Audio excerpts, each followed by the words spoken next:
Hey, what's going on, guys? This is AndrewChicken, and welcome back to another video. Valve might have just released the biggest update for Deadlock yet. It features a brand new shop rework, where most items in the game have been changed, and the UI has been drastically overhauled. They also did a bunch of big map changes, they did a ton of balance changes to various heroes, as well as giving new models to both McGinnis and Dynamo, and they've also done a slew of visual and sound effect changes to all different aspects of the game. So in this video, I'll be covering the highlights of the update for you, but if you want to get into the nitty-gritty and look at all of the changes, I will have the patch notes linked in the description. So with that being said, if you've been enjoying my content recently and want to see a bunch of Deadlock videos on this new patch in the future, make sure you're subscribed, and with all that being said, let's get straight into the video. So first and foremost, let's cover the shop rework. This is pretty huge. Prepare yourself.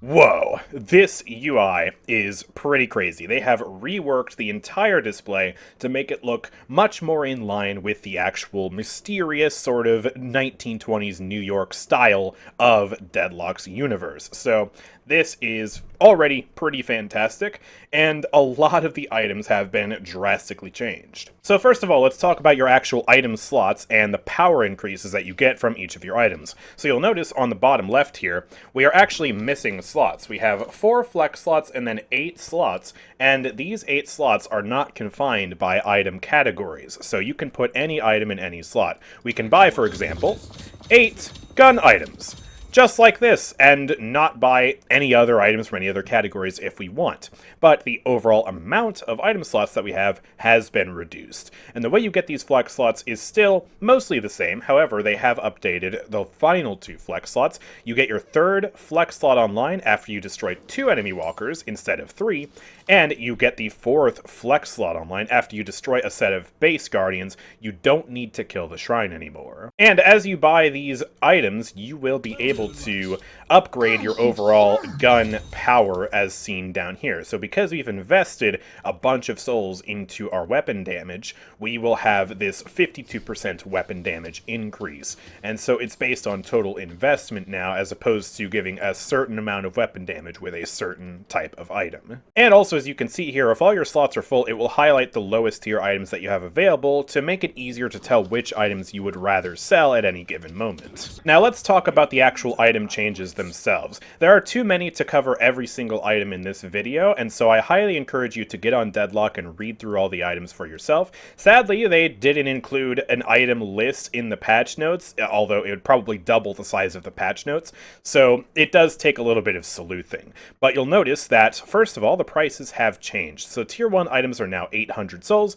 tier 2 items are 1600 souls, tier 3 items are 3200, and then tier 4 items are 6400, so a bit of a price rebalancing here. And they've also changed how many of the items upgrade into each other, and changed the categories of some items entirely. For example, Infuser, which was a very popular tier 1 spirit item, has been changed to a tier 4 vitality item, where it now gives you 80% spirit lifesteal and 35 spirit power for 6 seconds on use. So, pretty big change. So what I'm going to do now is run through what I consider to be the biggest highlights of the item store, as well as all of the brand new items that they have added to the game. But once again, I implore you, go into Deadlock and read through all these items yourself, because there are many tiny changes to even some of the items that have remained mostly the same. Okay, so first of all, in the gun category, we have a whole bunch of new items. We have the Backstabber item, where you get minus 50% footstep sound distance, as well as a new passive. If you attack an enemy from behind with your weapon, or melee, you open a wound that deals spirit damage over time and reduces their bullet resist, and during this time, if you or any allies are near the target, you'll see them through walls and will be given bonus move speed, and this debuff lasts for 5 seconds. So if I get behind this guy and I just give him a little punch in the back, he has this debuff, we can see him through walls.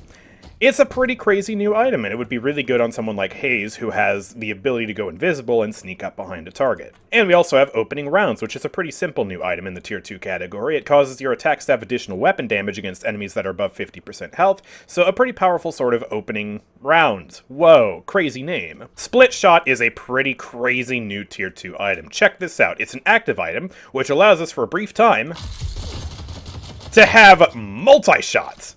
What is that? Oh my gosh. And by the way, this works with Viscous' alt fire. Oh, that is very silly. So, who knows what we'll see come out of this item, but that's one of the more exciting new items in the store. There is also Weakening Headshot, which is a tier 2 item that will eventually upgrade into Crippling Headshot, and it causes a headshot to reduce the target's bullet resist by 12% for 10 seconds. Now onto the tier 3 items. We have an active item called Blood Tribute, which is the first toggleable item in the store. So when you activate this, you will continuously sacrifice your health to improve your fire rate, debuff resistance, and movement speed. Notably, 35% fire rate and a whopping 50% debuff resist, but you drain 50 health per second and you have 50% healing reduction. So if I come out here away from the spawn and then I press this button, you see my health start to drain, I shoot a heck of a lot faster, and I also have debuff resistance, and then I can turn it off whenever I want to, and then turn it back on, and then turn it back off. It's a pure toggle item, and cooldown doesn't affect this, just to show you with it off. Yeah, it's a proper toggle. Very interesting new item. We also have Cultist Sacrifice, one of the most interesting items that they have added. This is an active item that will give you the ability to target an enemy NPC and consume it for 150% bonus souls and get a powerful long-lasting buff. So you get 25% additional fire rate, 350 bonus health, and 15% ability range for the next 3 minutes. But this ability has a more than 4-minute long cooldown. And I believe I'm getting cooldown reduction from somewhere. It is a 260-second cooldown by default. So we can actually use this not just on the minions on the lane, but also on neutral camps. Most notably, you'll probably want to use it to get more bonus souls from these tier 3 minions. Check this out. I press C, it instantly dies, and I get 150% bonus souls from that creep. So, and then we also have this new buff for the next 3 minutes. So that is a very fascinating new item. You can kind of spend money to make money and also get a pretty powerful bonus. It's not 100% uptime, although with enough cooldown reduction, it probably could be. And it's really fascinating. Next, we have Express Shot, and this is going to be an item you'll want to use on characters that have a very slow fire rate with a very powerful impact per attack. Because this causes you to, after not attacking for 4 seconds by default, your next attack will fire twice in quick succession with increased damage and velocity, and this attack will consume extra ammo, but you get 150% weapon damage on the next attack and 100% extra bullet velocity. So, on Viscous' alt fire, we can double bomb like that. 500 damage in an instant, and that's without maxing my level at all and getting those better gun upgrades online. So that is pretty crazy. You can use it to initiate with someone like Abrams and get double shotgun attack, or, yeah, use it on Viscous' alt fire if you want. Hollow Point, notably, has been moved to the Tier 3 category, and it now provides you 35% weapon damage when you're above 65% health, as well as the ability to reduce the enemy's bullet resistance by 10% with your own weapon shots. So you could potentially stack this with Weakening Headshot if you want, and yeah, that would be a lot of minus bullet resist on your own weapon attacks. And the final Tier 3 item I want to talk about is Weighted Shots, which is an item that gives you just flat 30% weapon damage, but minus 25% bullet velocity, minus 10% stamina recovery. You also, however, get 16% spirit resist and 16% debuff resist. That's right, we have multiple gun items here that provide you with some kind of debuff resist. Very exciting. And now for the Tier 4 items. This is where some things get really exciting. So we have Armor-Piercing Rounds up first. This gives you 30% bullet velocity, and it upgrades from high-velocity rounds. And it has a passive where your bullets have a 65% chance to become unavoidable. They will pierce through enemies and ignore their bullet resistance entirely, which is pretty crazy. Being able to ignore bullet resist on 65% of your shots? Whew. Why even build for bullet resist at that point? That's going to be a terrifying item for the characters that stack armor, because all of a sudden that armor is just going to be useless. Next up, Capacitor. This upgrades from Tesla bullets, and it allows you to have an active item that launches a projectile which will deal damage, remove all non-ultimate buffs, and then also apply a strong slow that recovers over time. A 100% max move speed slow. This is pretty crazy. So let's come on over here and let's fire this projectile at this moving test dummy.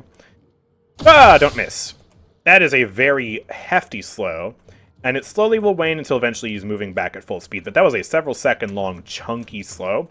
It removes all their buffs too, so that is potentially pretty powerful. And on top of that, it also does make your base Tesla bullets stronger, higher proc chance, more max jumps, larger jump radius. Crushing Fists is a very exciting item for people who like to punch. This will upgrade from melee charge and gives you even more heavy melee distance, as well as melee damage, bullet resist, and bonus heavy attack damage. And it also has a new passive, where your melee damage will restore ammo and apply a stacking bullet resist debuff on enemies. A heavy melee will apply 2 stacks at once. And if the target reaches max stacks, which is 6, they will be stunned. So if you're punching people repeatedly, you will get ammo back, you'll reduce their bullet resist, and you will also potentially build up a stun. And this is good not just for Abrams, but also potentially for Viscous. Yeah, boom, there we go. Just apply to stack, upgrade the Puddle Punch to tier 3, apply 2 stacks at once, heavy melee, and then boom, he is stunned, and his bullet resistance has been drastically reduced, and I also get ammo back for every single one of these punches. So that is pretty darn cool. Also, as a quick aside, you'll notice that the default melee charge no longer gives you any ammo on your next heavy melee attack. It just makes it do more bonus heavy damage, and that's it. The final item in the gun category I want to talk about is Spell Slinger, which gives you 12% passive cooldown reduction, and it also makes it so that whenever you cast an ability or item, you gain a stacking buff that improves fire rate and reload speed. Each stack will refresh the duration, and you can have up to 6 max stacks with a 10-second duration. So as long as you use an ability every 10 seconds or so, you'll be able to get up to 60% fire rate and minus 60% reload reduction. So I have no cooldowns right now, so I'm just going to spam a bunch of abilities, and I am going to get a ton of stacks of this thing. So now, I'm shooting really fast, and my reload is lightning quick. This is going to be a really good item on characters who have consistent ability uptime and who want to build for a powerful gun build. My first thought immediately goes to Wraith. With her consistent card uptime, you'll be able to pretty much permanently have this buff. So that is a very exciting item indeed. Alright, now let's talk about vitality items, and there are some very exciting items in here. We finally have parry items, if you can believe it. Rebuttal is a tier 1 item that gives you minus 2 seconds of parry cooldown, meaning you have more uptime on that. That's already crazy. But the passive is even crazier. On a successful parry against an enemy hero, heal yourself for the damage parried, and return that damage to the target. And then you temporarily also gain increased melee damage. This is insane. Let's just come over here and parry this test dummy. Hey, punch me, please. Parry. I return that damage to him, and now my next melees will do even more damage. So he's stunned, I get 2 heavy melees off, both those heavy melees do more damage on top of the damage that I return to him, and I heal myself. This item, I have a feeling, is going to be utterly overpowered in lane versus someone like Abrams or Viscous, because you'll be able to return all of that damage, you'll be able to do so much more melee damage when they're stunned, and missing a parry isn't as much of a problem either because you get minus 2 seconds of parry cooldown. So I can parry, and then my cooldown on this is so low. Look at that. There's almost no downtime. So this item is probably going to be absurdly busted against those characters. You're going to have to be so much more careful when meleeing people. Now, it's very high stakes, and if you are playing someone like Abrams or Viscous or Bebop, anyone who likes to interweave melees into their attacks, you got to look out for this item, because if the enemies have this, you got to be so careful. Oh, and actually, how could I forget? There is one more tier 3 item, actually, that's very, very important. It's the second parry item in the store. Counterspell. Another busted parry item. It is a 25-second cooldown passive that causes it so that your next parry will protect you from the damage and effects of enemy abilities and items. On a successful parry, you gain movement speed and spirit power. So yeah, you heard that right. You can parry Goo Splatter and Lash's Slam and any other forms of spirit damage in the game. Whoa! That is bonkers. You can now parry abilities if you buy this item. It's insane. It's actually, it's insane. So, yeah, this is going to be a very, very big item.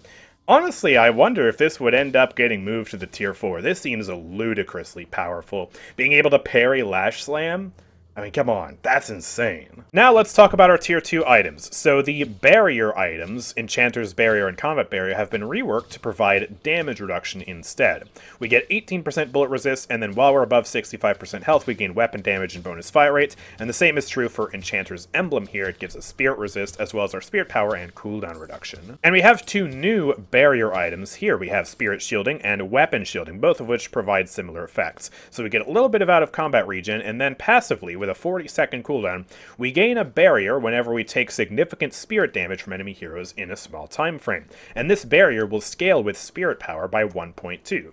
So this is a very interesting item for a few reasons. First of all, if you get bursted by Lash or somebody, you're going to get that barrier up online to keep yourself alive.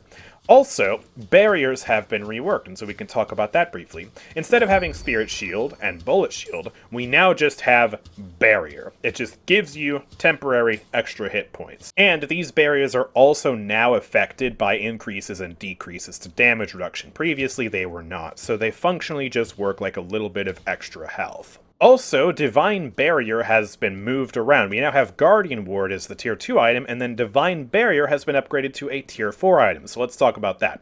Guardian Ward will provide you 8% ability range, and it will also allow you to provide the target with a temporary barrier and movement speed. So you get 200 barrier, and you get 3 meters per second of move speed. Then, if we upgrade to the tier 4 Divine Barrier, this allows you to have 15% ability range. That's pretty huge. And also, it will allow you to now give a 600 barrier that will remove all non-stun debuffs from the target.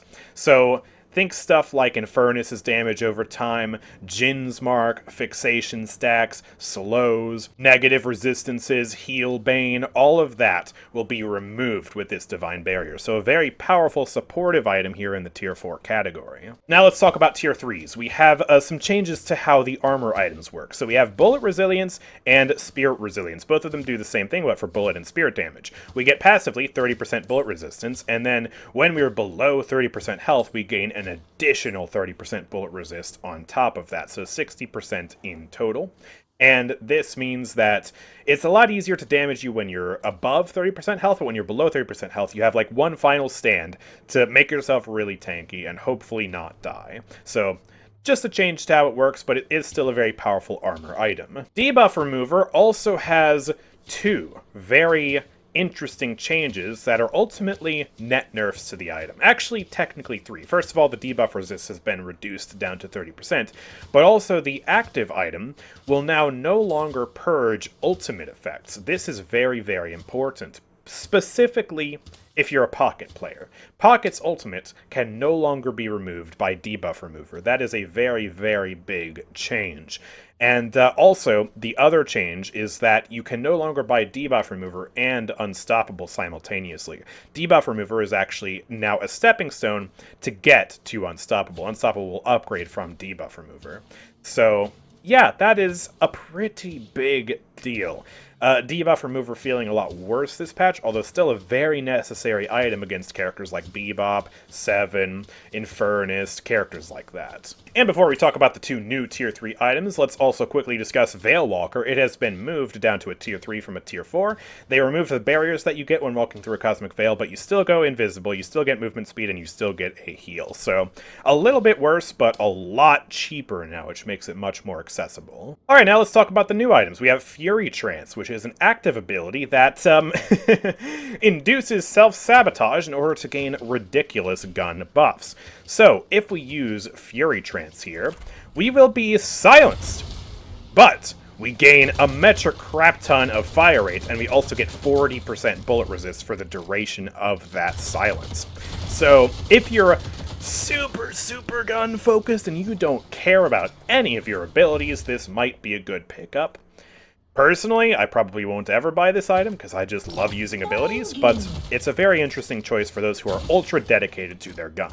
And then we have Trophy Collector. This one is much more intriguing to me. Not only does it give you movement speed and out-of-combat regen, and it upgrades from sprint boots, but you will also have a new passive. Whenever you score an assist or a kill, you will gain extra health, sprint, ability range, and passive soul generation, and this effect will stack and persist through death. These stacks have no expiration date. This just stacks throughout the entire match. So if you're able to get 14 eliminations with the Trophy Collector item, you will have 14 times these values on screen. 25 bonus health, 0.2 meters per second of sprint speed, 1% ability range, and 20 souls per minute. So you can get up to 280 souls per minute with Trophy Collector. You buy this item and then you get the rewards, and this item will pay itself off throughout the match. Very intriguing. That part especially has piqued my curiosity. Alright, now let's talk about the tier 4 items. There are a ton here. So we have Cheat Death. This is the first one, and it is already off to such a crazy start. This provides you 200 bonus health and 15% spirit resist, but more importantly, it has a new passive with a 130-second cooldown. When you would take lethal damage, instead you become temporarily death immune. While death immune, you do 70% reduced damage, you have 70% healing reduction, and you move 2 meters per second slower, but you have this immunity window for 4 minutes. So if I come on over here to the Guardian, and let this Guardian kill me. Hey, buddy. Why don't I just half my health here real quick? Okay. It's taking a second, but there we go, I'm dead. I have this cheat death window where I am immune to death. I can come back here, and then I can live, and I can cube myself, or an ally could rescue beam me to a better position. I have a window to completely avoid dying. And as an astute member of my stream noted earlier today, this works on Mirage's ult. Cheat death, and then Traveler away. And there's nothing they can do about it. So this is going to be a shocking and terrifying item to play against. It's going to lead to some ludicrous plays. I'm excited, but I'm also scared. We've already covered Divine Barrier, so I'm going to skip to Healing Tempo, which is an item that upgrades from Healing Booster. This boosts your healing effectiveness to 30%, and it allows you to have a new passive, where if you apply heal to yourself or an ally, that target will have bonus fire rate and bonus movement speed for the next 7 seconds. 40% fire rate is pretty huge, and also 1.5 meters per second of movement speed. Notably, this does not apply on innate regen or innate bullet/spirit lifesteal, so it has to be something that actually heals somebody, like Viscous' Cube, Dynamo's Healing Aura, Healing Nova, or anything of the sort. And as I already mentioned, Infuser has been moved to the Tier 4 Vitality section. It provides, well, with freaking Healing Tempo, it provides 104% Spirit Lifesteal, which is ludicrous, but yeah, it provides a lot more Lifesteal, a lot more Spirit Power, and it's pretty strong now. Now, the reason I have Inhibitor and Leech highlighted is because Leech has lost an effect, and it has been moved to Inhibitor. So Inhibitor will now cause your bullets to reduce the target's outgoing damage by 35%, and it will also apply 30% healing reduction. So that's actually worse healing reduction than what Leech provided, and Leech will now also upgrade from Bullet Lifesteal and Spirit Lifesteal, and not Healbane, which Healbane itself provides 35% healing reduction. So Leech now only gives you the Spirit Lifesteal, the Bullet Lifesteal, and it also will give you bonus health weapon damage, Spirit Power, but that anti-healing is gone. Now we have this new item called Juggernaut, which gives you 50% slow resist, 2 meters per second of movement speed, 25% melee resist, and 8 health regen passively. And it has a sort of passive effect where enemies that shoot you have their fire rate slowed. And this is just inherent, there's no internal cooldown, so if you shoot someone with the Juggernaut item, you actively get punished. However, this doesn't do anything for spirit damage, so this is really just an anti-gun type of item. Speaking of anti-gun items, we now have Plated Armor, which gives you 100 bonus health, and it also has a passive effect. Gain a chance to either deflect incoming bullets, preventing all weapon damage, or prevent all on-hit effects from bullets. So you have a 30% chance to just not get hit by a bullet at all. And you have a 60% chance to prevent on-hit effects. And these on-hit effects include a variety of things. It includes the bullet resist reduction that we saw earlier from, like, weakening headshots. And it also will prevent things like toxic bullets or even Infernus's damage over time. Take a look at this. So as Viscous here, I have this brand new item. And now if I shoot Viscous with Infernus, that didn't build up fire. That built up fire. That one didn't. That one didn't. That one didn't. That one didn't. That built up fire. That one didn't. That one didn't. That built up fire. That one did. That one didn't. That one didn't. And if I just go full auto, you see how there's just stuttering in my fire buildup now. So it's going to be significantly harder as Infernus or Mirage or anybody to build up these stacks on targets who have this brand new item.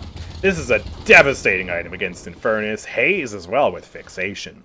pretty darn scary. We have another new item, Spellbreaker, which gives you passive 25% spirit resist and debuff resist. And with a 14-second cooldown, the next instance of high spirit damage you take is significantly reduced. So if you take more than 150 damage, you will have 75% spirit damage reduction against that source. So again, think of big bursts like a Lash Slam or Viscous' Goose Splatter or even like a Lady Geistolt. This will be massive against those big bursts of damage if you don't just parry them with the counter spell. Real quick, Vampiric Burst basically works the same way, but it's been moved to the Vitality category since it provides you a ridiculous amount of bullet lifesteal. It's basically the same thing as Infuser now, except for bullets instead of spirit. And finally, we have Witch Mail, which provides you 20% spirit resist, 10 spirit power, and it has a passive with a 1-second cooldown, where taking heavy hits of spirit damage from an enemy reduces a random ability cooldown. So if you take 75 damage or more in one hit, you will have 3 seconds of cooldown reduction per hit on just a random ability that has a cooldown. Now personally, I don't like this sort of RNG. I think this is really finicky, especially when you're messing with cooldowns in particular. It just doesn't feel right to me. But this is potentially a very good cooldown reduction item if you're taking a lot of bursts of spirit damage. Alright, now finally let's talk about the spirit items, and we have some shakeups to some common items that you would buy all the time in the spirit category. For example, Mystic Burst now has a new functionality, so it still provides you 40 bonus damage on an ability that does more than 80 damage in a single hit. However, this bonus damage will charge up over time, so over 14 seconds it will achieve its maximum damage. So, let me make sure my cooldowns are off. If I just throw a splatter at this Infernus, I get the full damage, but then if I throw this splatter before Mystic Burst is charged up, I still get some extra damage, but it's not as much extra damage. And now if I wait a little bit longer, to about half, well, I get half of the damage that Mystic Burst would provide. So, yeah, it's still, you know, if you have realistic cooldowns, you'll be able to recharge your Mystic Burst by the time you get the next Goose Splatter. But if you use other abilities in tandem, like a Goo Ball, okay, you can get a little bit of Mystic Burst there, and then you can roll into them and get a little bit of Mystic Burst there, and then you roll over here, and then you get another little proc of Mystic Burst.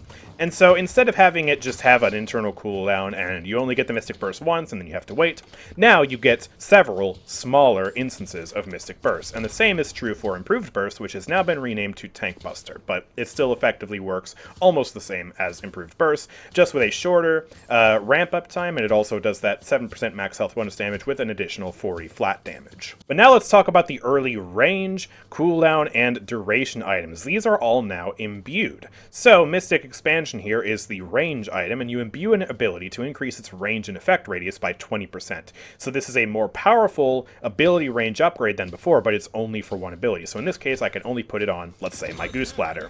And the same is true for compressed cooldown and duration extender. But then where things get really spicy is when we get to the tier 3 versions of these items. Greater Expansion here gives us 35% ability range on everything. Now, if you remember what Improved Reach did before, it would give you 35% ability range on the ability you imbue, and then like 24% or something on the rest of your abilities. But instead, this just gives us 35% on everything. So I can buy this, and now my Goo Ball is huge, and my Splatter is huge, and my Puddle Punch is huge, all actually huger than before. And the same is true for superior duration here, 28% ability duration on everything, and superior cooldown, 27% cooldown reduction on everything. So now let's talk about some of the new early items as well as additional item changes. We have Mystic Regeneration as a tier 1 item, which causes it to make it so that when you deal spirit damage to enemy heroes, it will grant you bonus health regen, and this will stack when dealing damage to different heroes. There's no cooldown on this, and you get 6 seconds of additional regeneration. So this is some pretty good, pretty powerful early lane sustain if you do a lot of spirit damage, like Infernus or Mirage or Viscous, just someone who does consistent spirit damage. And we also have Rusted Barrel, which I think is Withering Whip, just worse, and as a tier 1 item. It basically allows you to target an enemy to reduce their fire rate by 30% for 5 seconds with a 30-second cooldown, and it's a tier 1 item now. Now in tier 2, we actually have Arcane Surge. It's cheaper, and it allows you to have extra ability range, extra ability duration, and extra spirit power on the next ability you use when you dash jump. And this no longer upgrades from kinetic dash, it actually upgrades from extra stamina, which is a little bit interesting. Improved Spirit is also a tier 2 item, and it gives you just 18 spirit power, which might seem a little bit strange, but it actually makes a lot of sense because now every character also has the ability to gain bonus spirit power with every single power increase. I believe every character has it set to 2 spirit power per power increase, although I haven't checked all the heroes, so maybe there's someone who breaks from the norm. But yeah, that is a pretty big deal, and they have shifted a lot of characters' scaling to compensate for that. But that's why you'll notice that these spirit items provide a little bit less spirit power than before, and Improved Spirit is now a lot cheaper to get online. Mystic Slow no longer upgrades from Suppressor. It's now just a different effect in the same tier. So Mystic Slow is right alongside Suppressor here. Suppressor causes it to reduce the fire rate of enemies when you deal spirit damage to them, and Mystic Slow causes it to reduce their movement speed when they take spirit damage. So similar items in the same category, no longer upgrading into each other. Quicksilver Reload works the same way as Improved Burst, in the sense that it charges up its effect over time. So you get bonus spirit damage, fire rate, and bullets reloaded. At full capacity, you get 100% bullets reloaded, and at reduced capacity, you will get less bullets. So if I just shoot my gun and then throw out a splatter, I get all my ammo back. But then if I keep shooting and then throw another splatter, I only get partial ammo back, and then I get partial ammo back again, and just, you know, you get small, consistent bursts of ammo rather than a big burst of ammo all at once, and then it just goes on cooldown for several seconds. We also have this item, Spirit Sap, which is kind of like Withering Whip, but for spirit damage. So you will target an enemy to reduce their spirit resist and spirit power, kind of similar to, I guess, Rusted Barrel here. And, yeah, it's a bit more powerful, which is why it's a Tier 2 item. Now let's talk about Tier 3 items. Decay has been moved to the Tier 3 category. It only has a 22-second cooldown, but the healing reduction has been reduced to just 35%, and it still applies a damage over time bleed to a target that will scale with spirit power. Disarming Hex is a new ability that will allow you to, on a 30-second cooldown, disarm an enemy target and reduce their bullet resist by 13% for 4 seconds. Pretty powerful ability against gun users. And Silencing Hex has been reworked into Silence Wave, which causes you to launch an expanding projectile that silences enemies for a short duration, and it'll also reduce their spirit resist and spirit power by 18 spirit power. That's more than what, or that's exactly the same as what Improved Spirit gives you. That's crazy. And here is the Silencing Wave in action. So we just send that out, and yeah, it'll silence all those people in a big wave, just like that. Alright, now let's talk about the Tier 4 items. These are just insane. So first, we have the Arctic Blast, which upgrades from Cold Front. It releases an expanding ice blast that will deal spirit damage, freezing, and then slowing targets it hits. And the targets take increased damage while frozen. So they get frozen for 3/4 of a second. And this freeze basically means that they just can't move. Hey, buddy, you want to get frozen? Boom, he's frozen, and he takes additional damage during that time. So a very powerful upgrade to the Cold Front item. Boundless Spirit has a slightly different effect, so it still gives you a bunch of spirit power, although not as much as before. It still gives you bonus health, still gives you out-of-combat regen. But the new passive it has is that you heal and gain bonus movement speed for a short duration every time you cast an ability, with a 3-second duration, 2 meters per second move speed, and 100 healing on ability cast. Echo Shard has gotten a change that I really like. Some people, for certain niche builds, might not like. Echo Shard is now imbued. What this means is that you click on it and then you imbue it. Ooh, I guess I'll sell Arctic Blast. You imbue it into, let's say, the cube. Now, I can cube this guy and then throw out my thingy, and then I can Echo Shard anyways, and it'll still refresh my cube, although I have no cooldowns on. So yeah, cube, and then I can just throw this out, throw a Puddle Punch out, even use my Goo Ball if I want, and then I Echo Shard, and it resets the cube and not any of my other abilities. So I made a video recently about Lady Geist where I played with an Echo Shard bomb build, and sometimes I would accidentally Echo Shard Malice. That is no longer a thing. However, you do lose the flexibility of being able to Echo Shard multiple abilities if you want. So let's say sometimes in a situation you would want to Echo Shard your splatter rather than your cube. You can't do that anymore. So it loses flexibility, but it gains consistency. I am a huge fan of it. Let me know what you think about it in the comments. Next, we have Focus Lens, which is actually rather similar to Curse. Curse will interrupt, silence, disarm, and prevent item usage for 3.25 seconds. Instead, Focus Lens will only silence an enemy for 4.25 seconds. However, a portion of all damage dealt during the silence will be applied to the target when the silence wears off. So I can basically just silence this guy, and then splatter and do a bunch of gun damage, and then as soon as that silence ends, he will take a burst of damage. That's 30% of all the damage I did to him during that time. Also, you'll notice he was on fire. That's because of the Spirit Burn item, which is another tier 4 item with a 17.9 second cooldown, although it's actually 20 seconds, I just have some cooldown reduction. So, dealing significant spirit damage to an enemy within 5 seconds causes an explosion that will deal damage and a burn to nearby enemies. While burning, enemies take damage over time and receive reduced healing. 80% healing reduction, by the way. That's the big thing about this Spirit Burn. The debuff will last for 8 seconds. It does 120 explosion damage and 24 damage per second, and it looks like the damage is not affected by spirit scaling. So, yeah, it's really mostly for that healing reduction, and it requires 400 damage to actually activate. So, yeah, if I just Gooball into this guy, boom, now he's got that burn on him. And, yeah, he's taking reduced healing. Another effect you might have noticed is the Lightning Scroll, which applied when I used my ultimate. This causes it so that you have minus 30% move speed on spirit damage, so you'll slow enemies by hitting them with spirit damage. It upgrades from Mystic Slow. And it will also have this new passive, where damage from your ultimate applies a stun and deals bonus spirit damage after a short delay. You get 150 damage, the stun lasts for 0.75 seconds. So I Gooball into this guy, and you see that purple thing on him? Once that circle closes in, bam, he gets zapped and stunned. Very similar to a mini 7 stun. And yeah, this can apply once per target per ult. So some people immediately thought, oh, this will be overpowered on 7 ult.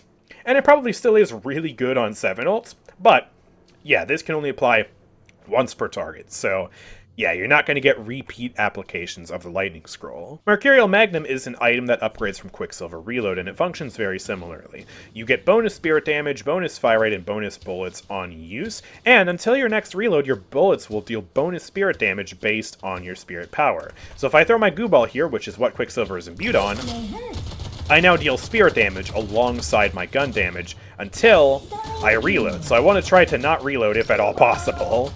And, yeah, that is a pretty cool damage buff that gives you extra spirit damage on your gun. Scourge is another active item that will cause you to apply spirit resistance and an aura on a friendly target that deals damage to enemies proportional to their max health, and you can self-cast it. So you get 40% spirit resist, and you also deal 3.5% of the target's max health per second.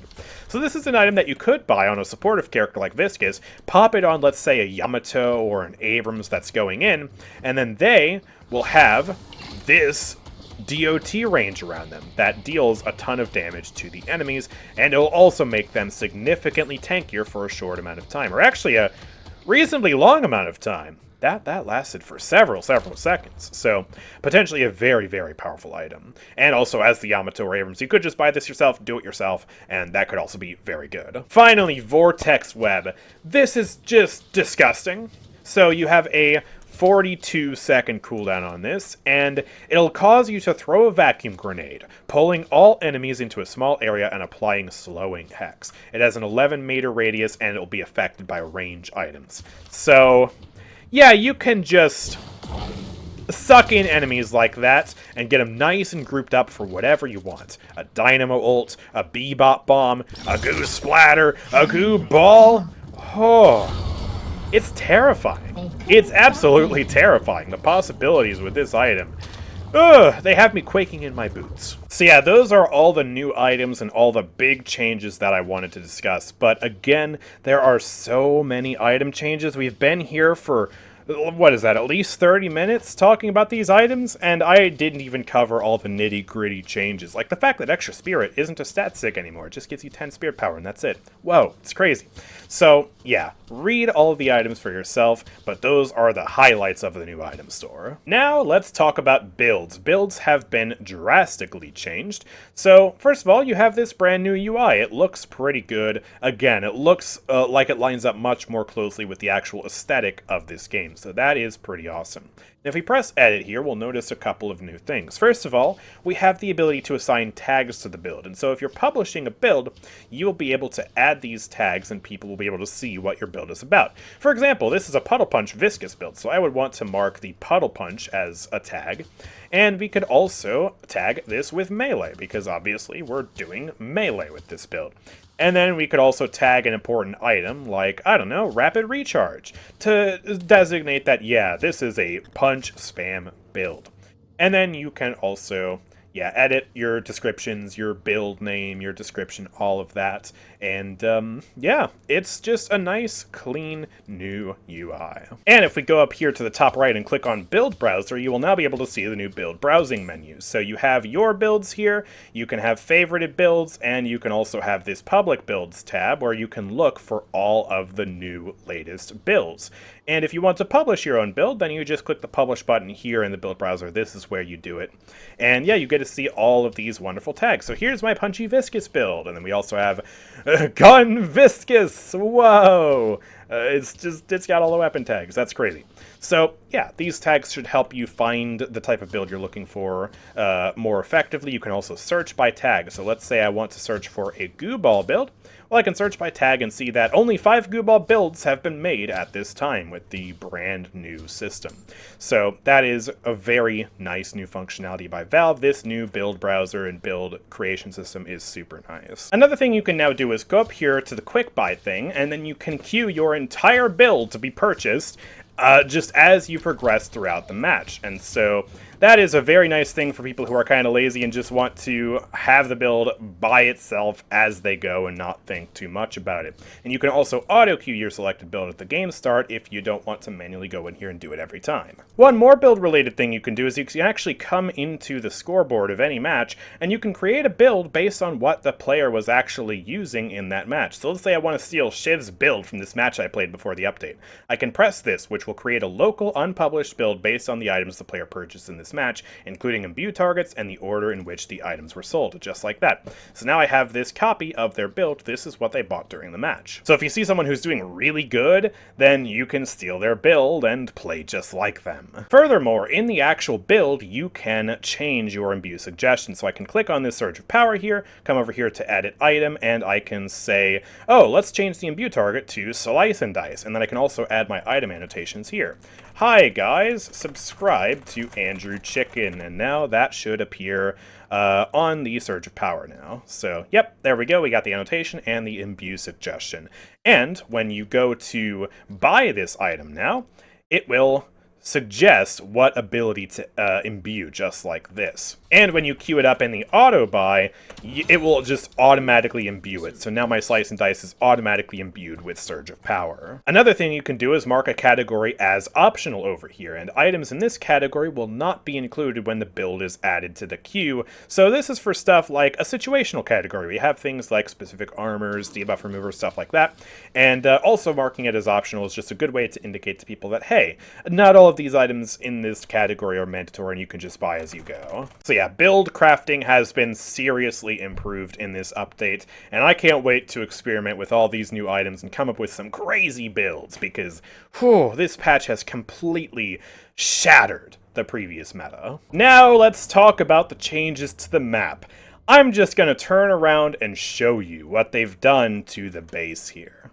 Dun da da da!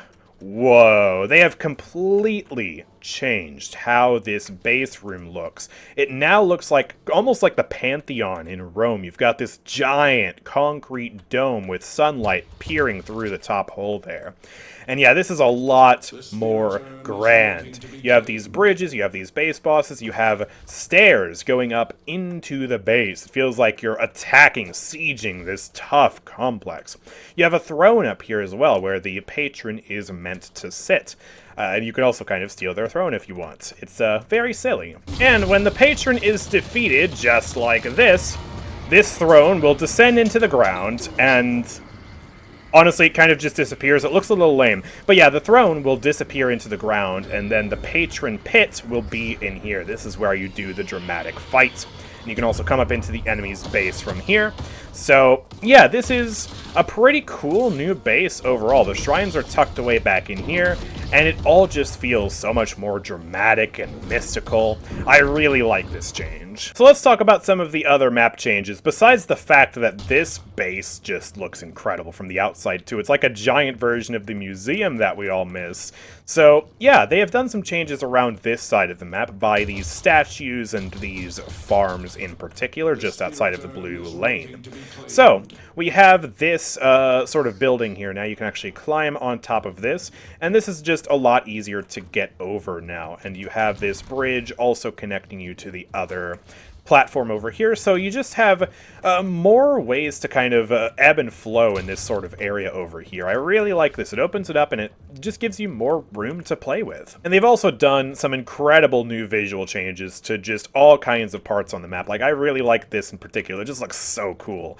But they've also done some other things on the blue lane over here. Namely, they have drastically lowered the height of these buildings right here, the ones that you would go inside to go down the zip line down here. And this zip line now extends all the way up to the roof, so it's much easier to get into the Rejuvenator room from this area. No matter what part of the map you're coming from, you can just come on up here and then jump right down into the pit. It's just more fluid, and I really like it. Otherwise, the map layout mostly hasn't changed. There is one small addition here of this little tarp wall area thing that you can use to climb up to this platform easier. Thank goodness. It was so annoying trying to get up here. I really disliked that. And there is also now this box here, which you can use to climb up and then get on top of this thing that way, although I just completely failed. I don't know why. These platforms just break my brain. Also, the two bridges look different. So this bridge no longer has the guardrails on it, and yeah, for some reason this doesn't count as a angled surface for Viscous' Puddle Punch, so if you want to do the funny Viscous tech, you have to do it along this wall like that, and even then it's a little clunky. I just failed to do it there. So yeah, this bridge is a little awkward for that. But then on the other side, we have this bridge, which does have guardrails. So, for goobers like me, we're going to be discussing the implications of these bridge changes for quite a while. Because, yeah, look at this. We have this railing here. So, you actually can't do the roll tech from there, but you can do the roll like that, although it definitely doesn't work the same as it used to. Another thing you'll notice is that the minimap has changed. So, your own marker looks different, and also the bridge buffs will now indicate what type of buff they are on the minimap. So, you can see that this one here is a gun buff on the minimap, the one on the other side is a movement buff, and then when they change again, this is now a casting buff, and that other one is a rejuvenation buff. So, yeah, that is a really nice change. And another very important change is that these buffs will now spawn from the 5-minute mark instead of the 10-minute mark. So you can fight over the bridge buffs much sooner in the game. They have been reduced in their effectiveness at the start of the game to compensate, so they aren't going to be as good at the 5-minute mark. But, yeah, still, you can get these buffs online sooner. Now, let's talk about soul orbs and minions. So first of all, you can actually see these minions through the walls now, and this is a change that initially will just be a permanent fixture on lane during the laning phase, but then later during the match, they will only be visible through the wall if you're actually close to them. But regardless, you now have this wonderful new outline for them.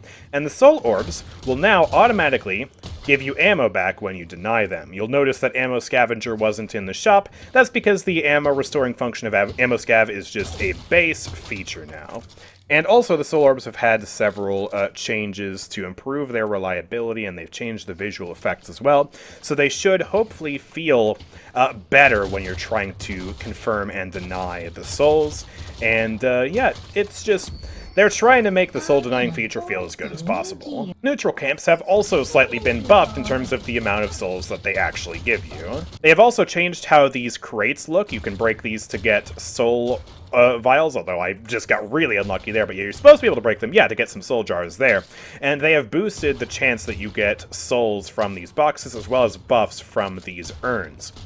Although, man, I'm getting horribly unlucky with the boxes. But yeah, you're supposed to be able to get generally just more out of these now. Also, they've changed how many souls you get from these minions when you're in a group, and also they've just flat nerfed the base trooper bounty from 144 down to 132.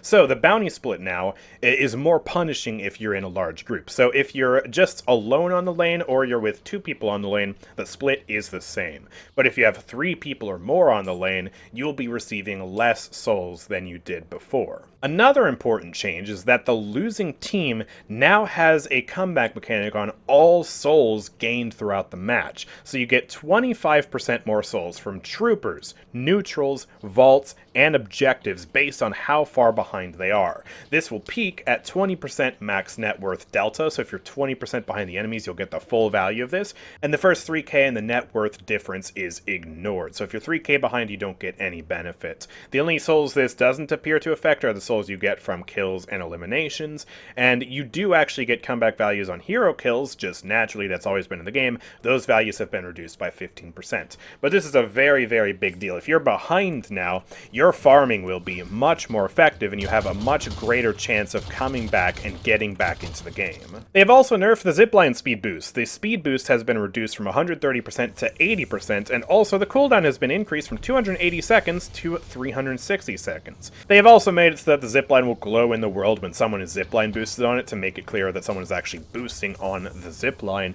And they've also adjusted a few things, including the dismount momentum, as well as changing the position that the walker node will drop you off at when the walker is contested. They've made it go behind the walker instead of on top of the walker. So let's go back over here to the walkers and talk about what they've actually changed here. Starting with the fact that this area appears to be a little bit different looking. Whoa, that's crazy. There's actually not even a room up in here anymore. They've definitely done some layout work on this walker as well. But also, they have changed the HP of the side walkers relative to the mid walkers by a pretty staggering amount. So previously they had 22% less HP than the ones in the middle. Now they have 40% less HP than the ones in the middle. So these side walkers are much, much easier to destroy now. They have decreased the height of the walker's stompability from 9 meters to 6 meters, and they have also increased the backdoor protection range check by 5 meters for walkers and 10 meters for base objectives.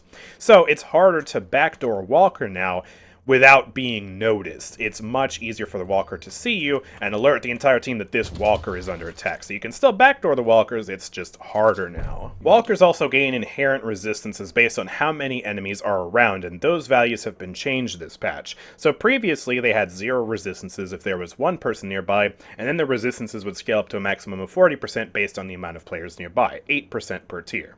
But now they have changed it so that if there are 2 enemies nearby, the walker still has no resistances. But then from there, it goes up to 20% with 3 players nearby, then 30, 40, and finally 50% if the entire team is there. So they get more resistances if there are more than 2 people nearby, but they get less resistances if there are only 2 people nearby. As a matter of fact, they don't get resistances at all. Also, the bullet and spirit resistance that players get near the walkers have been reduced from 25% down to 15%, and the bullet and spirit resistance for being near the walker's radius has been reduced from 35.5 meters down to 32 meters. So now let's talk about what they've done to change the movement system. They have done a lot to improve the consistency of wall jumps. You'll notice that wall jumps on surfaces like this, walls with like little crevices inside, are a lot more consistent, as well as wall jumps on walls with like posters, windows, all kinds of stuff.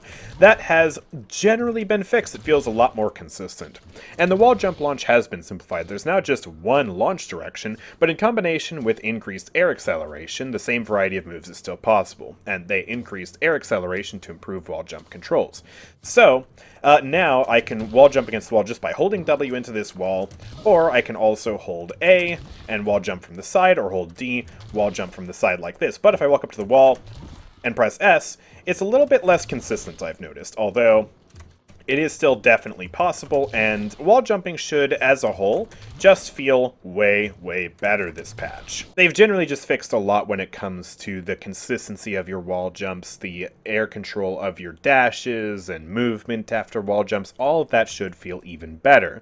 And they have also changed wall jump fatigue to only affect the vertical launch and have it recover 1.25 seconds later instead of 2 seconds. So if you're doing long lateral leaps and jumping in between buildings, your wall jumps should feel much, much better now. So if you just are maintaining your airtime like this, your wall jumps are going to be fantastic. However, if you're trying to chimney, it's going to be less effective, and you're going to run into that fatigue, kind of like this. You just get that fatigue if you're trying to repeatedly wall jump over this building, although you can still definitely mantle like a boss if you include some double jumps like that. Finally, there is a new movement tech called the Mantle Glide, where if you hold crouch or crouch toggle while exiting a mantle, you will have a small speed boost, allowing you to slide out of mantles. And mantles are these right here. So if you just hold crouch like I did there, you slide off the mantle. So just hold crouch while you're mantling, and yeah, you get this little boost. It's pretty neat. So yeah, check this out. I can basically come up on this building and then hold crouch, and I immediately enter that slide, hold crouch, immediately enter the slide. Every time you mantle, if you just hold crouch, you will enter this slide. It's a pretty cool new movement tech. One final thing to note is that because of these wall jump changes, some corner boosting applications have been nerfed, although generally corner boosting still should be pretty darn good. As you can see, you can use a corner boost in this example to still get up to this high ground just fine,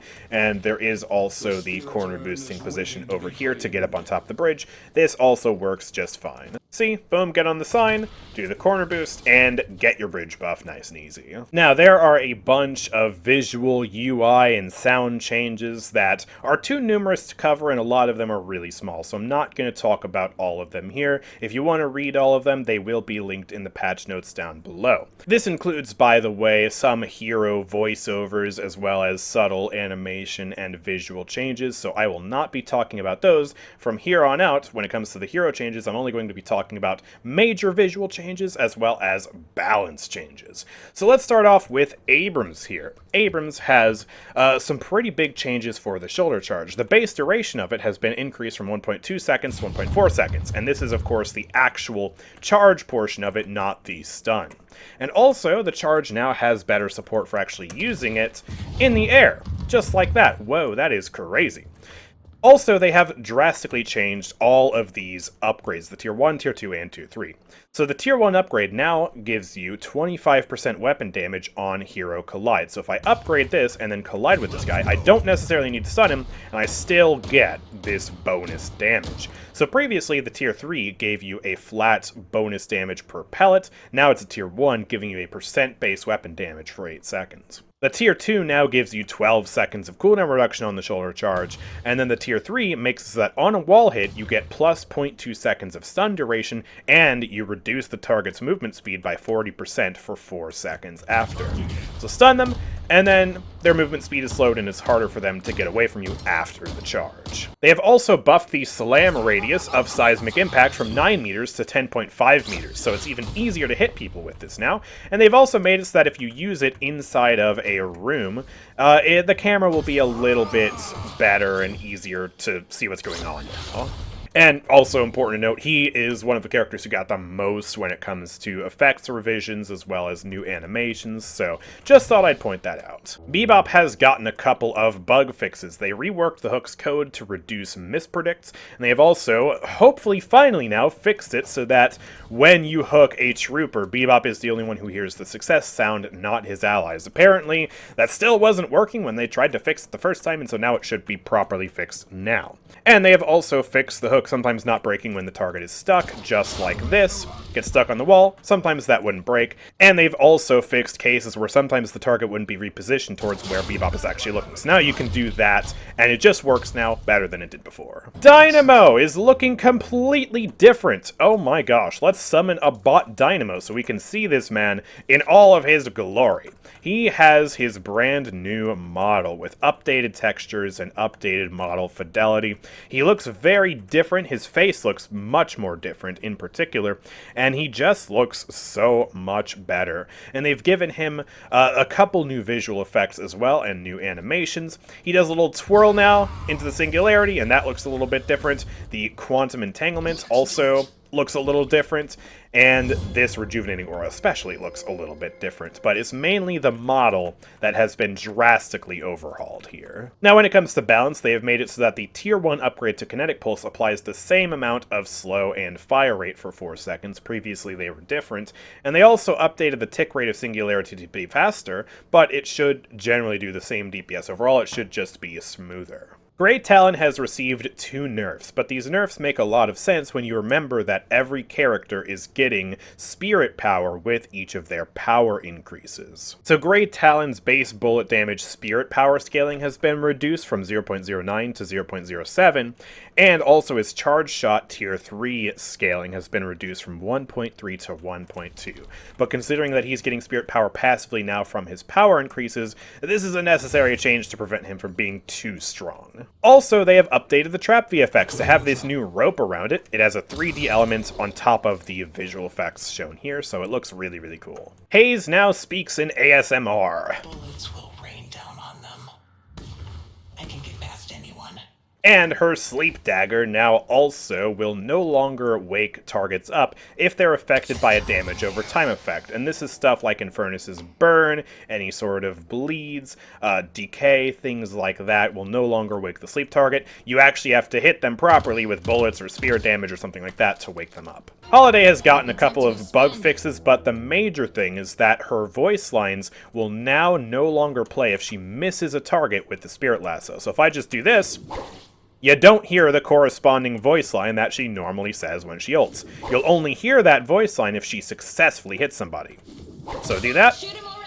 And now she asks her team to shoot him, but if she doesn't hit someone, then she won't ask her team to shoot them. So this is actually a really nice audio cue. Now you want to pay attention to when Holliday says to shoot someone. Ivy has received a couple of bug fixes, and she's also received a bunch of nerfs to her ultimate. So the one buff is that the airdrop has extended range when targeting an ally, so you can do this from a little bit farther away. However, everything else about it has been nerfed. So they reduce the radius from 14 meters to 12 meters. They reduce the slow duration from 4 seconds to 3 seconds. They have reduced the combat barrier that you get from 200 to 150, and reduced the combat spirit power scaling from 2.5 down to 1.5.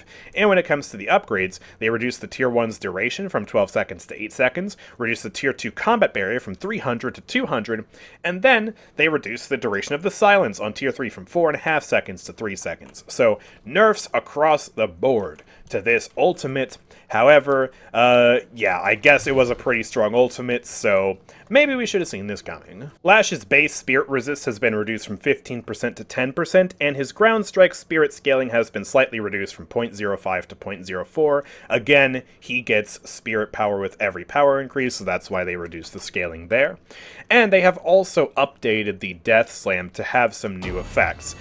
Namely, this lock-on sound effect, which is really quite nice because it gives you a very clear indicator for when someone is ready to be death slammed. Alright, now let's talk about McGinnis, who has received a completely different model. She has also been updated, just like Dynamo. Let's spawn an enemy McGinnis over here so we can see her from the front. She looks very, very different, and all of her abilities have also had their visual effects updated. So the turret here looks completely different. It has a face, by the way. It's like, ah! Attack! And the Medicinal Spectre also looks different, just like that. The ultimate has this new green icon, letting you know where you're gonna shoot those missiles, and the wall also looks slightly different, although mostly the same. And so let's talk about the balance changes. They have done a number to this character. Valve giveth, and Valve taketh away is the main summary for these McGinnis changes. So they have reduced her bullet growth from 0.311 to 0.29. That's the bullet growth, by the way, that she gets from these power increases. So now she only gets 0.29 per power increase. They have, however, increased the bullet velocity she gets from 590 to 650. She no longer has 15% passive base bullet resist, which is kind of shocking, but she now has 1% spirit resist per boon. This is unique to McGinnis. She gets that 1% spirit resist. And they have also made it so that the mini-turrets no longer have a 3-second minimum lifetime. Instead, they now spawn with 60% damage reduction, 60% spirit and bullet resist, that will decay over 6 seconds.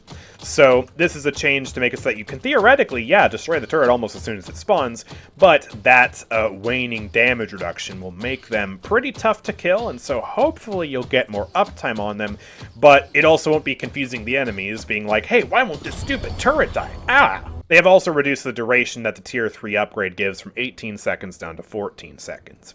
Now let's talk about the Medicinal Spectre. They have changed it so that it now provides 15% stamina regen, that's just a flat buff. However, they have reduced the Tier 3 healing from 4% max health to 3.5% max health. So the healing is worse, but you get stamina recovery while inside of it. The Spectral Wall will now curve to basically line up with any nearby walls on the terrain that it notices. This means that the wall will be much more effective at actually trapping people in. You see how it curves over there to that wall, curves over here to this wall, instead of just remaining flat. So it's a lot easier to trap people now. However, they have also given the wall a slew of nerfs. Check this out. They reduced the duration from 5 seconds to 4.5 seconds. They increased the cooldown from 46 seconds to 50 seconds, and they also nerfed the tier 2 upgrade that gives a cooldown reduction from 22 seconds to 20 seconds. And they reduced the tier 3 stun duration from 1 second to 0.75 seconds. So a huge amount of nerfs to the Spectral Wall to compensate for the fact that, yeah, okay, it's actually a lot more effective at walling people in now. And the Heavy Barrage will now allow for full movement while channeling the ability, so you're able to use your dashes, your slides, all of that while using it. You're less of a sitting duck. However, they've also nerfed it substantially, so the Heavy Barrage will also slow your own dash usage by 30%, so your dashes won't go as far. And they have made it so that the damage per rocket has gone down from 30 to 23. The minimum distance has been increased from 7 meters to 9 meters, so you can't hit people in front of you quite as easily anymore. The cooldown has been increased from 140 seconds to 150 seconds. The dash slow has been increased from 25 to 35. That's actually a buff, okay. The spirit power scaling has been reduced from 0.35 to 0.25. The tier 3 upgrade that gives you damage per rocket has gone down from 30 to 25. And, well, a slight buff now. Tier 3 will increase spirit scaling by 0.1, so with the Tier 3 upgrade, you now restore the spirit power scaling that you previously had last update. So some pretty heavy nerfs to the Heavy Barrage, but you get to have freedom of mobility while you use it, so maybe that's overall a net buff? We'll have to see. We'll have to consult with the McGinnis mains on that. And just to check, by the way, by full mobility, they don't mean that you can use Warp Stone or anything like that. I have Warp Stone, I'm not able to use it. So yeah, I didn't expect them to put so many trade-offs when it came to buffing McGinnis. I thought they would just give her some straight buffs because she's been pretty awful for a while now. This is a lot more like a trade-off, and we'll see how McGinnis fares in this brand new meta. But one thing we can all agree on, she looks very cool now. Mo and Krill has received a bunch of nerfs, hooray! Let's go through them now. So the Scorn has reduced healing from 1.3x down to 1.2x, and the tier 2 upgrade for Burrow has been reduced from 100 damage down to 80 damage. And the Sandblast no longer does damage. It's just a disarm, no damage attached. Combo has also been nerfed. The bonus health that he gets from a kill or assist has gone down from 70 extra health to 50 extra health. So yeah, just a bunch of nerfs to all of his abilities across the board to make Mo and Krill weaker. I don't think anyone's going to be sad about this. Pocket has received a tremendous buff, and we kind of talked about it earlier. His ultimate is no longer able to be removed by debuff remover, since the item no longer removes ultimate effects. So, you can now afflict people without worrying that it's going to be removed. This is a huge change. And they've also tweaked a lot of the numbers. First of all, just real quick as an aside, his base bullet damage has been increased from 3.9 to 4.1. But now when it comes to the affliction, the duration has been reduced from 18 to 14 seconds. Okay, that's fair. The DPS has been tripled from 10 to 30. Yikes. They have reduced the initial damage, however, from 18% to 10%. That's the max health burst, or rather the current health burst that the affliction does. So, that is weaker. And they have also changed the healing reduction. They have reduced that on Tier 2 from 50% down to 40%, and they have made it so that the Tier 2 will now increase the duration by 4 seconds back up to that 18-second duration. The Tier 3 no longer has a current HP damage addition, but they have increased the DPS that the Tier 3 gives from 10 DPS to 20 DPS, and they've made it so that the Tier 3 adds an additional range, so it goes from plus 5 meters to plus 6 meters of range. So a lot of changes to the affliction. The damage over time portion is now much stronger. The initial burst is weaker, but the great thing is, it's no longer able to be removed by a debuff remover, and I know Pocket mains are going to be rejoicing about that for at least a month. It's just that big of a change. 7 got a nerf that will all but prevent him from being able to steal rejuvenators in the future. He can no longer cast static charge on himself. I'm trying, but it's just not working. You have to cast it on an enemy. You can't cast it on yourself. So no more self-stunning and then diving in to steal the rejuvenator at the last second. That has been removed. Shiv has been nerfed twice when it comes to his Killing Blow ultimate. The base enemy threshold has gone from 22% down to 20%, and the Tier 2 threshold has gone from 6% down to 5%. So instead of having a 28% threshold when your Killing Blows max out, you have a 25% threshold. It's kind of small, but it will mean that executing people is harder now, and the enemies are going to have to be much lower for you to actually land that Killing Blow. Viscous, no! they nerfed the cooldown of Goo Ball from 95 seconds to 105 seconds. I mean, fair enough, I guess. It is a really powerful ultimate ability, but man, why are we nerfing Viscous? He's perfect the way he is. He's my goo boy. God darn it, Valve.